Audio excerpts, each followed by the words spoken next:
예레미야에게 임하신 하나님의 말씀 계속해서 우리가 묵상하고 있는데요. 요시야의 아들 시드기야가 여호야김의 아들 고니야, 여기서는 여호야긴이죠. 그래서 이 여호야긴의 뒤를 이어서 이제 유다의 왕이 되었을 때의 이야기다라고 오늘 성경은 이야기합니다. 요시야의 세 아들과 그 세 아들 중에 여호야김의 아들인 여호야긴, 그래서 총 이 네 왕이 남유다의 마지막 왕들이죠. 그리고 시드기야가 유다의 마지막 왕일 때의 이야기라고 성경은 기록합니다.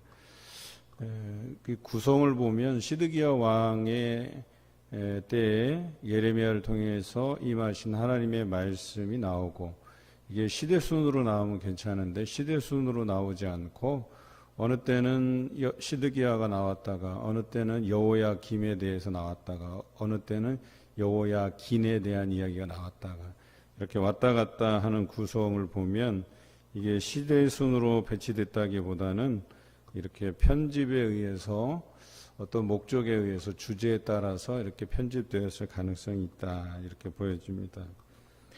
그런데 예레미야에게 하신 여호와의 말씀을 그 땅의 백성들과 왕과 신하들이 듣지 아니하였다라는 말씀으로 시작을 해요. 2절에 보니까 선지자 예레미야에게 하신 말씀을 듣지 아니하였다라고 성경을 기록합니다. 하나님의 말씀에 순종하지 않는 자들의 이제 특징에 대해서 우리가 좀 다룰 텐데요. 특히 시드기야 왕이 예레미야에게 이제 청하여서 자신들을 위해서 기도해 줄 것을 요청을 하게 돼요. 그것이 3절의 말씀인데요. 흔히들 그러잖아요. 어찌 보면 좀 긍정적인 모습으로 바라볼 수는 있으나 2절과 3절을 연하여서 보면 2절에서는 분명히 여호와의 말씀을 듣지 아니하였다라고 기록하고 있어요. 그럼에도 불구하고 예레미야를 요청해서 예레미야에게 기도를 해달라고 요청하는 거거든요. 이게 뭔가 모순이 있잖아요. 하나님의 말씀을 듣지 않으면서 예레미야를 요청해서 자신들을 위해서 기도해 달라라고 요청하는 이유는 뭐예요? 자신들이 바라는 방향으로 이것이 이루어지기를 하나님 앞에 기도해 달라는 것이에요. 여러분, 이것은 바람직한 것이 아니죠. 예수님께서도 기도하실 때 어떻게 기도하셨냐면 겟세마네에서 기도하실 때 그러셨잖아요. 이 잔을 내게서 옮겨달라고, 이 고난의 잔을 내게서 옮겨달라고. 그런데 나의 원대로가 아닌 하나님의 뜻대로, 하나님의 원대로 되기를 원하나이다, 이렇게 기도하잖아요. 이게 당연한 거거든요. 우리는 기도할 때 우리의 의도대로, 우리의 뜻대로, 우리의 주장대로 되게 해달라는 기도는 바람직한 기도의 방향이 아니에요. 우리가 하나님의 뜻을 어떻게 하면 이루어 드릴까를 고민하면서 기도하는 것이 되는 거예요. 오늘 내 자녀를 위해서, 또 우리 가정을 위해서 우리가 기도할 때에 우리는 이것을 원합니다, 하나님 이렇게 응답해 주십시오라는 기도가 아니라, 하나님 이것을 통해서 하나님께서 어떤 영광을 드러내 보이시길 원하시나요? 라고 기도를 물어봐야 되는 거예요. 하나님께서 그 이름을 드러내시고 우리 가정, 우리 자녀들을 위해서 하나님 어떤 방향이 선한 방향이고 하나님께서 그것을 통해서 무엇을 드러내 보이실지를 우리에게 알려달라는 거예요. 우리에게 보여달라고 이렇게 기도해야 되는 것이 마땅한 기도거든요. 여러분, 때로는 하나님께서 우리의 기도의 방향을, 우리가 실천해야 될 그 말씀을 합리적이 않은 상황에서 들려주실 때가 있어요. 우리가 합리적으로 생각할 때는, 객관적으로 생각할 때는 당연히 이 길이 맞아요. 그렇게 하나님께서 응답해 주셔야만 될 것 같아요. 그런데 하나님의 그 응답하심과 방향들이 그렇게 객관적이고 합리적이지 않은 경우가 있다는 거예요. 예를 들어서 베드로가 밤이 맞도록 수고하여서 그물질을 해도 고기를 한 마리도 낚지 못할 때, 그 새벽에 예수님께서 깊은 데로 가서 그물을 던지라고 해요. 여러분, 물에 대해서 제대로 아는 사람, 특히 이 고기를 잡는 어업을 하는 사람들이라면 이게 상식적인 명령이 아니라고 하는 것을 당연히 알아요. 낚시할 줄 아는 저도 야, 이건 정말 반대되는 상황으로 명령하신 건데, 합리적인 상황이 아닌데, 밤부터 아침에 이르기까지는요, 땅에서 지열이 올라와요. 새벽에 어느 시점에 이 물 밑에 땅으로부터 지열이 올라와서 이 물을 데우게 돼 있거든요. 그러면 당연히 얕은 데서부터 물이 따뜻해지는 게 당연한 거예요. 새벽 어느 시점부터는. 그러면 고기들이 다 어디로 몰리냐면 얕은 데로 와요. 그래서 이 물가 깊은 데에서 얕은 곳으로 왔다가 이제 아침이 되면 점차 이 붕어들이 자신의 그 온도에 맞게 움직이게 돼요. 그러면 자연히 깊은 데로 움직이게 돼 있어요. 그래서 새벽에 물고기가 연안에서 붙어서 잘 나오는 이유가 바로 그 원리거든요. 그런데 당연히 그물질을 하려면 그 시간대에 얕은 곳에서 그물을 던져야 되는 거예요. 그런데 깊은 데로 가서 그물을 던지라고 얘기하는 거예요. 객관적이지 않아요. 합리적이지 않아요. 그런데 베드로는 말씀에 의지하여 그물을 내렸다라고 성경은 기록해요. 때로는 하나님께서 우리에게 요구하시는 그 기도가 객관적이지 않고 합리적이지 않을 때가 있지만 믿음에 의지해서 기도해야 될 때가 있다는 거예요.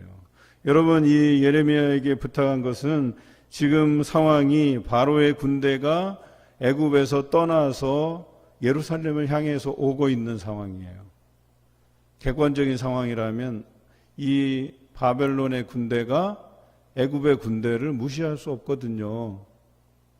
지금 애굽의 군대가 와서 예루살렘에 남아있는 남유다 백성들과 연합해서 바벨론을 공략한다면 당연히 바벨론이 어려움을 겪게 돼 있는 상황이에요.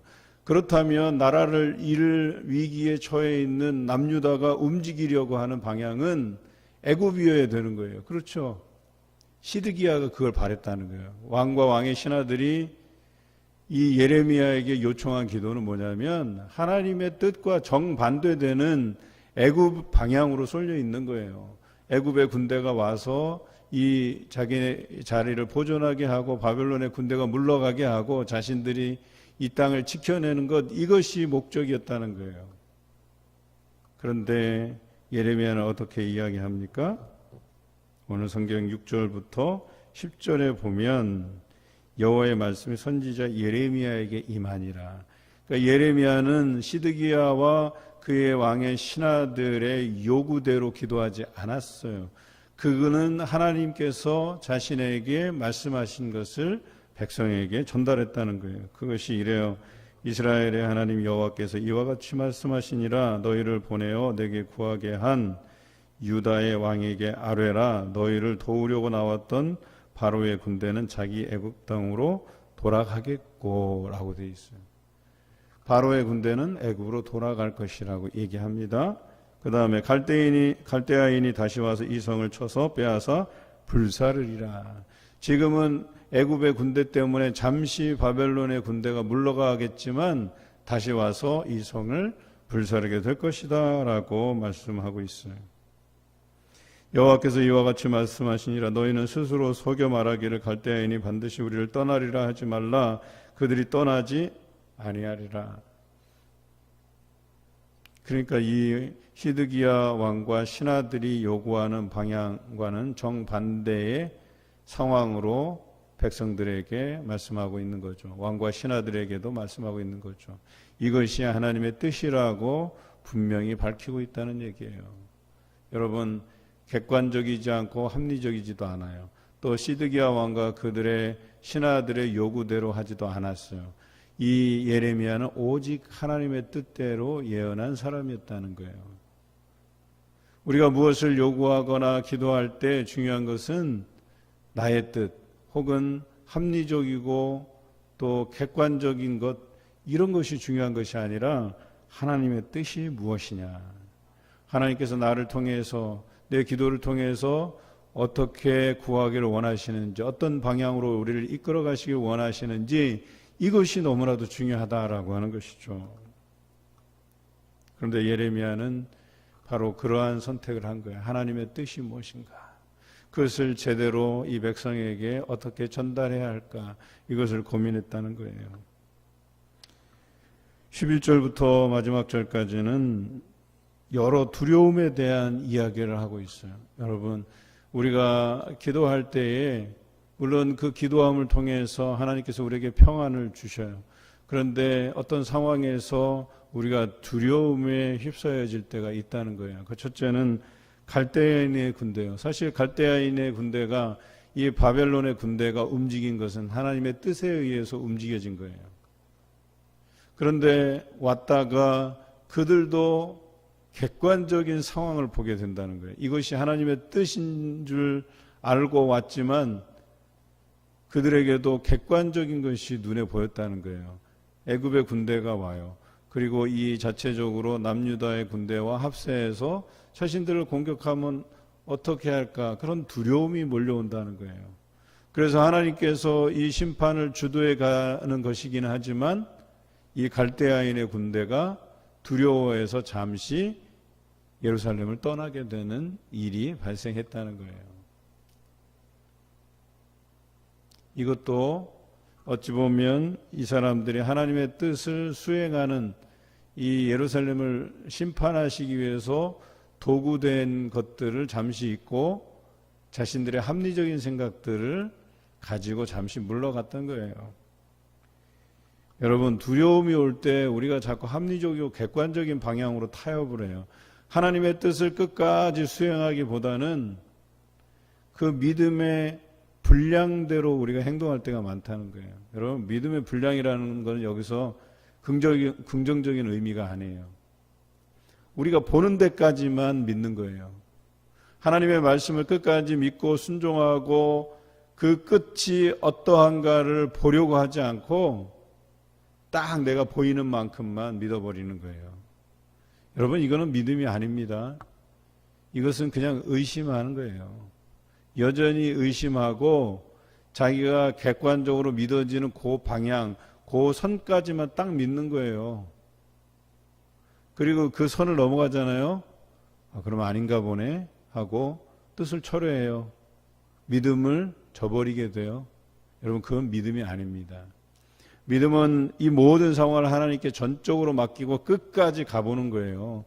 그 끝에 하나님께서 우리에게 보여주시는 것이 무엇인가를 우리가 믿음의 눈으로 확인해야 되는 거예요. 그런데 갈대아인들은 자신들을 하나님의 심판의 도구로 세우셨음에도 불구하고 그 믿음의 끝을 보지 않았던 거예요. 중간에 보니까 이건 상황이 아닌데 우리가 예측했던 바가 아닌데 그래서 믿음을 철회하고 이들은 하나님의 심판의 도구가 아닌 그냥 객관적인 전력, 상황 이것을 고려해서 잠시 물러가는 거죠. 두 번째는 예레미야입니다. 예레미야는 어땠어요? 이 베냐민 아나도 땅으로 가려고 하는 원이 있었어요. 그런데 여기 보면 셀레마의 아들인 이리야라 이름하는 문지기의 우두머리가 예레미야를 붙잡아 가두게 돼요. 왜냐하면 그가 사실은 갈대아인에게 항복하려고 가는 것은 아니에요. 백성들에게 항복하라고 그것이 하나님의 뜻이라고 말씀은 전하지만 그는 사실 항복하려고 이렇게 움직인 것이 아니거든요. 그래서 그가 이스라엘 백성 중에서 남유다 백성들에게 나름대로 하나님의 그 뜻을 전하기 위해서 끝까지 성에 남아서 고군분투하는 모습인데 이 사람들이 예레미야를 그 하나님의 그 뜻에 의해서 말씀을 전하였으나 그들이 기대했던 기도는 아니었거든요. 그러니까 어때요? 여러 가지 이유를 덮어씌워서 이제 붙잡아 가두게 돼요. 그리고 고관들에게 끌고 가요. 고관들이 노여워서 예레미야를 때려서 서기관 요나단의 집에 가두었으니 이는 그들이 이 집을 옥으로 삼음이더라. 그래서 예레미야가 뚜껑 씌운 웅덩이에 들어간 지 여러 날 만에 그곳에 갇혀 있다가 어떻게 돼요? 이제 시드기야가 사람을 보내서 예레미야를 이끌어내죠. 그리고 예레미야가 여호와께로부터 받은 말씀이 있는지를 묻게 돼요. 여러분 이쯤 되면 어때요? 지금 고난을 받았잖아요. 이 정도 그 서기관 요나단의 집에 가두어지고 토굴에 갇혀진 상황에서 여러 날을 지냈잖아요. 이 정도면 그냥 타협할 만도 하죠. 자기 목숨이 위태롭다라고 하는 이 상황을 그가 견지하잖아요. 그런데 예레미야는 어때요? 또 이르되 왕이 바벨론의 왕의 손에 넘겨지리이다. 이게 하나님의 뜻이고 말씀이다 하더라도 자신을 좀 살리려고 한다면 왕이여 이 지금 여기 애국 군대가 와 있으니까 이제 바벨론은 오지 못할 것입니다. 그리고 나중에 그가 잡혀가더라도 자기 하나 몸 이렇게 피하는 건 어렵지 않잖아요. 그러니까 자기를 살리기 위해서 타협하고 합리적인 예언들을 그들이 듣고 싶어하는 이야기를 들려줄 수도 있는데 예레미야는 끝까지 그렇게 하지 않았다는 거예요. 그 목숨이 위태로운 지경에서도 하나님의 말씀을 받고 그대로 바벨론의 왕의 손에 넘겨지라고 이야기하게 되는 것이죠. 예레미야가 다시 시드기야 왕에게 이르되 내가 왕에게나 왕의 신하에게나 이 백성에게 무슨 죄를 범하였기에 나를 옥에 가두었나이까. 바벨론 왕이 와서 왕과 이 땅을 치지 아니하리라고 예언한 왕의 선지자들이 이제 어디 있나이까. 지금 바벨론 왕이 와서 침공하고 물론 잠시 물러나 있지만 이 상황에 처해지지 않을 것이라고 예언했던 왕의 선지자들은 다 어디 갔습니까? 거짓 선지자들은 다 어디 있습니까? 왜 그들은 잡아서 처벌하지 않습니까? 나를 통해서 하나님께서 예언하신 말씀들이 이렇게 이루어지고 있는데 라고 이야기하는 것이죠. 그리고 마지막으로 이 예레미야가 자신에게 임한 하나님의 말씀을 정직하게 다 전한 후에 이렇게 요청하죠. 나를 서기관 요나단의 집으로 돌려보내지 마옵소서. 내가 거기에서 죽을까 두려워하나이다. 예, 분명히 예레미야에게도 이러한 두려움이 있었던 거예요. 그가 며칠을 갇혀 지내다 보니까 다시 그곳으로 가서 갇혀 지내다 보면 이제 죽을 수도 있겠구나 하는 생각을 하게 돼요. 그 두려움을 안고 있어요. 그럼에도 불구하고 그 두려움 속에서도 왕이 원하는 대답을 하지 않고 하나님께서 자신에게 말씀하신 것들을 정직하게 이야기한 후에 이 두려움에 쌓여서 나를 요나단의 집에는 보내지 말아 달라고 간청하는 모습이 여기 담겨져 있어요. 얼마나 인간적인 모습이에요. 여러분, 예레미야가 이런 자기 목숨을 다 내놓은 것처럼 그렇게 담대하게 하나님의 말씀을 전한 것 같지만 예레미야에도 이런 두려움이 있었다는 거예요. 인간적인 두려움이 있었다는 거예요. 그럼에도 불구하고 자신을 돌아보지 않고 하나님의 말씀을 끝까지 전했다는 거예요. 그리고 나서 자신이 그 죽음에 대한 두려움이 있다라고 솔직하게 고백하고 있잖아요. 어찌 보면 하나님께서 시드기야를 통해서 마지막으로 배려한 것이 예레미야를 감옥들에 두고 떡 만드는 자의 거리에서 매일 떡 한 개씩 그에게 주어서 성중에 떡이 떨어질 때까지 그곳에 이르면서 생명을 보존하였다, 이렇게 보는 거예요. 결과적으로 하나님께서는 이 예레미야를 통해서 마지막 예레미야 애가를 불러서 이 성중에서 망하게 된 이유에 대해서 노래하게 하고 후대에 그 노래를 지어서 애가를 불렀던 것들을 그 후대 사람들이 기억하기를 원하는 하나님의 뜻이 여기에 담겨져 있었던 것이죠. 저는 이 본문을, 이 예레미야의 그 간청을 비굴하게 해석하고 싶지 않아요. 누구나 다 이런 두려움이 있다는 거예요. 또 이런 두려움 안에서 그래도 그는 끝까지 하나님의 그 말씀을 지키고 그 말씀을 백성에게, 왕들에게, 신하들에게, 고관들에게 전하기를 애썼던 모습을 우리가 기억하자는 것입니다. 오늘 예레미야 37장의 말씀을 보면서 우리에게 주어진 사명, 우리에게 주어진 삶, 말씀, 기도, 여러분 이런 것들에 대해서 우리의 생명이 닿을 때까지 우리가 두려움 안에 있더라도 또 그것이 때로는 합리적이거나 객관적이지 않을 때에도 하나님께서 우리에게 향하신 그 뜻을 받드는 우리의 삶이 되었으면 좋겠습니다. 그 믿음을 가지고 끝까지 하나님을 바라보시길 바라요. 믿은 데까지 바라보는 것이 아니라 믿음을 가지고 하나님의 그 뜻을 끝까지 순종해 가는 저와 여러분 되시기를 주님의 이름으로 기원합니다.